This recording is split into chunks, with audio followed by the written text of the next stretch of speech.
Der folgende Beitrag wird Ihnen präsentiert von der Kreissparkasse Ahrweiler.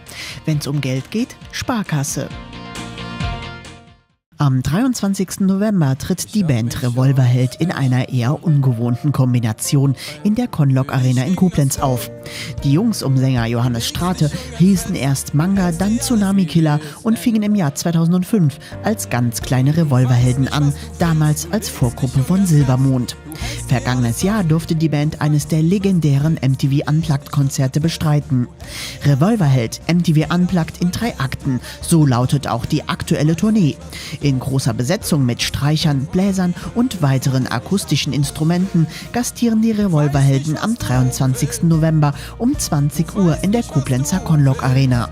Blick aktuell verlost 3x2 Eintrittskarten für das Konzert der Revolverhelden in Koblenz. Beantwortet hierzu einfach unsere Gewinnspielfrage. Allen Teilnehmern wünschen wir viel Glück. Und wenn es dir kurz wehtut, denkst du einfach nicht mehr dran. Du weißt, du bist da draußen in den Straßen, diesen Tausend, immer in Bewegung, immer in Bewegung. Meine Liebe ist da draußen in den Straßen, diesen Tausend, immer in Bewegung, immer in Bewegung.